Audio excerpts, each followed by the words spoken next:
Division III football is a week behind, so to speak, in that we still have another week of football. The semifinals went on this weekend. We had a really great game, and we had a stinker. Jimmy, let's talk about it.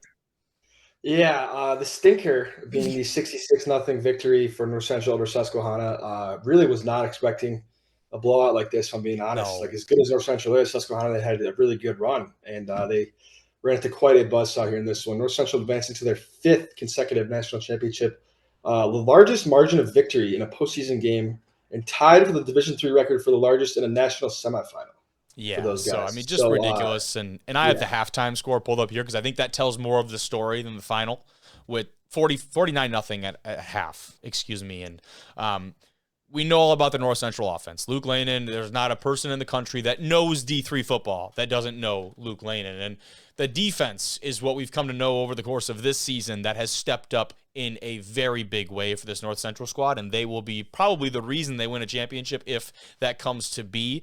The fact that they've held one of the best offenses statistically in Division III football in Susquehanna to a performance like this and limited them to less than 10 first downs on the day and limited a great rushing attack. We had the running back in Le Mans on just a few episodes ago, and this is just a dominant performance. It feels like another dominant performance for this North Central team, and I talked about Lil Landon right there for a second. He ties the D3 record for most career passing touchdowns, 158 in his time as a Cardinal, Jimmy. That number is absurd.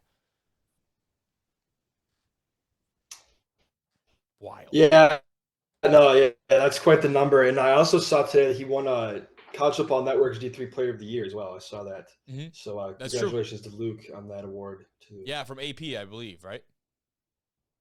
Like the Associated Press. I think that was where it was from. But Yeah, I saw another one today on College Football Network too. Yeah. Oh yeah. Michael does his own set of awards over there as well. So yeah, that's a fan voting award though. It's not necessarily a press or association type of award.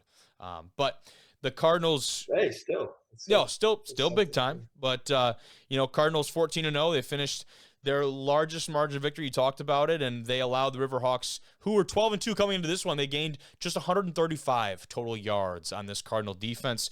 Stopped 3 drives on fourth down, intercepted 2 passes, filled up every category when it came to the actual stats. The Cardinals looked very, very unstoppable in this one, and they're going to Houston. That's a little bit of the switch up here, as the D3 championship will be played in Houston. Here is a look right here at the stadium. Sweet. We used it in our graphic previewing the Elite Eight just a few weeks ago. So they will be in Houston. We'll talk about the other team in Mount Union in just a second here, but a really fun time to be a part of D3 football. That stadium is pretty sweet, dude. No, yeah, I was kind of eyeballing that there. I was like, holy cow, that'd be pretty fun to play in. It is. It's what looks to be a pretty legit venue. But going through the box score, Lanen, he had 4 touchdowns through the air. He was 16 of 17 for 275 and 4 tuds. No pick. Just the 1 incompletion on the day. Very close to perfect for him on the day, which is ridiculous.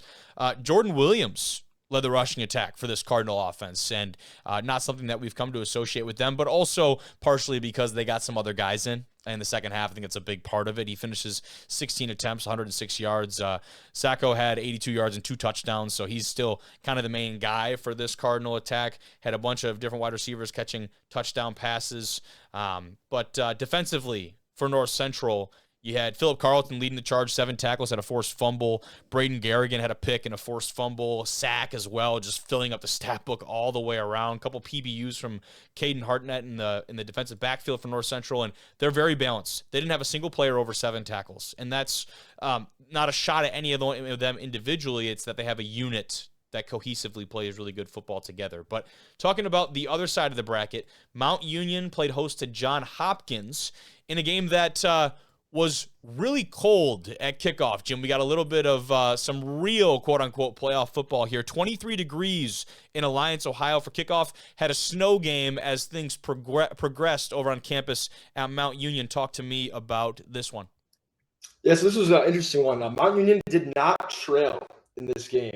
Coming in 14-0, over 500 yards of offense each, too. Just an absolute shootout. And our boy Echeverry talked about all year. Career high 183 183 rushing yards, 7.3 yards per carry. His 9th 100-yard rushing game of the season, including a 54-yard touchdown dagger. Late in the fourth quarter, 3 touchdowns rushing for the kid as well. So just a phenomenal performance. I mean, there's not much of a better time to have your best game of your career in the national semifinal. And obviously, you got next week, a big test against North Central. North Central did prove they could stop the run, but can they stop Mountain Union's rush offense? We're gonna have to find out. So.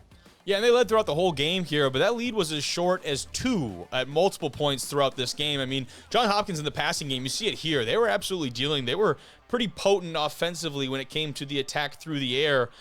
James Ranello, their quarterback, 20 of 33, 393, and 3 touchdowns. And you see some of the weather coming into play here as it got into the second half, but a great day passing for Johns Hopkins. And the rushing attack is what we've come to associate with this Blue Jays squad. They only finished with 138 on the day, did have 2 scores on the ground, but it was Cole Crotty with 8 catches, 168 yards, and 2 touchdowns. You saw a couple of them there. He was the man making plays for this Johns Hopkins attack.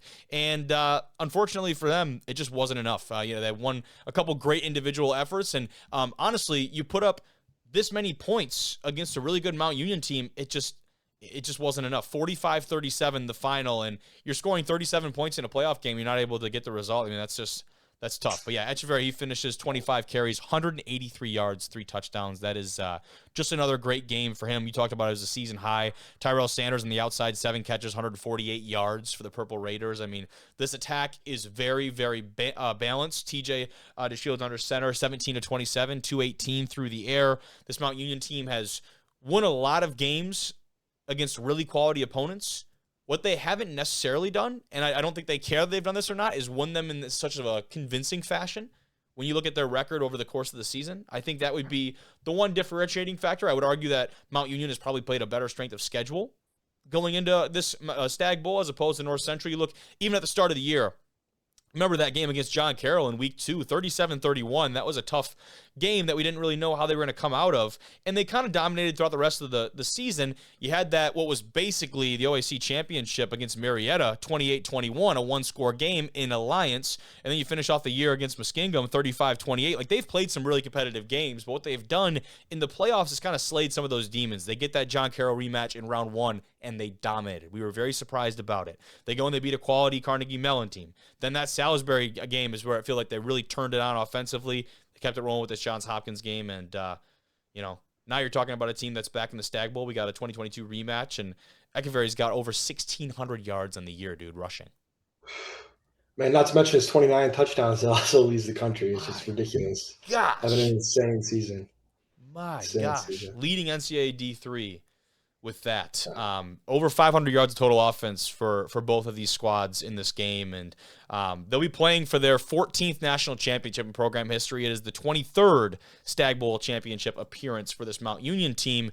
And the last appearance, Jimmy, well, it didn't go so well for Mount Union. There's a look, 28-21. Just a few years ago in 2022, North Central, they took that one. The all-time series between these two is in favor of North Central, who has won the last 3 matchups against the Purple Raiders, a feat that I don't believe almost any team could say against this Mount Union squad, especially with the history they've had. So are there some exciting pieces about this being a rematch?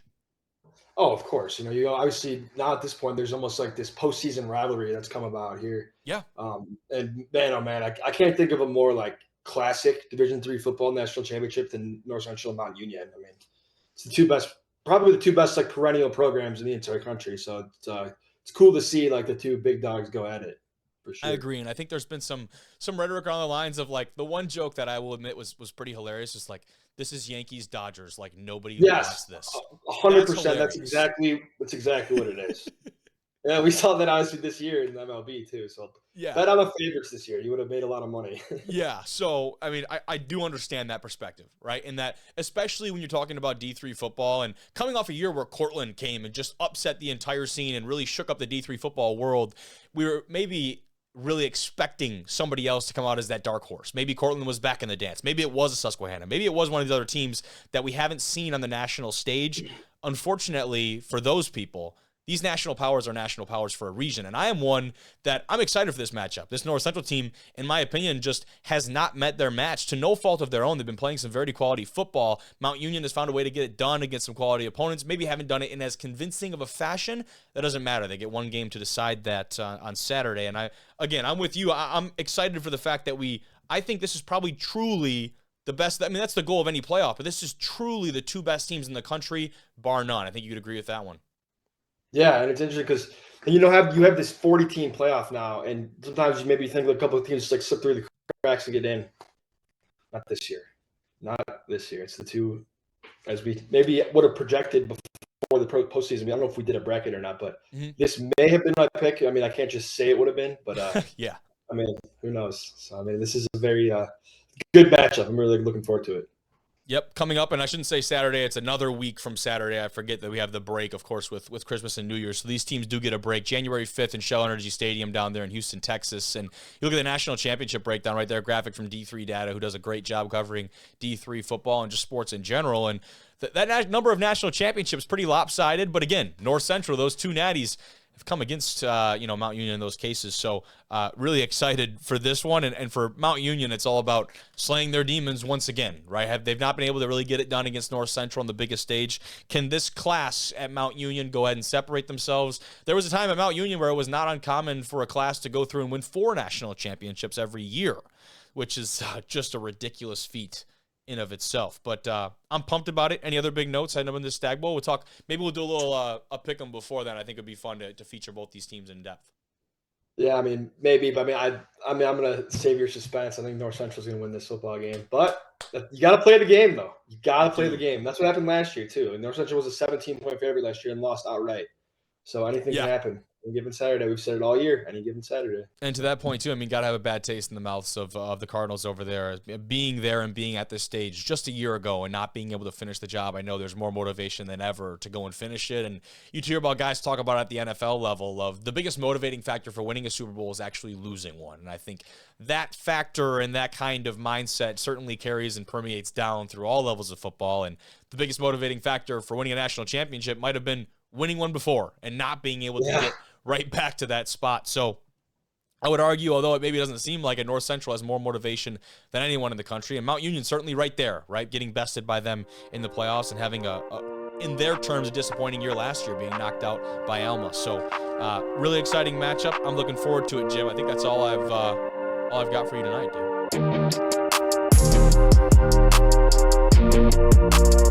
dude.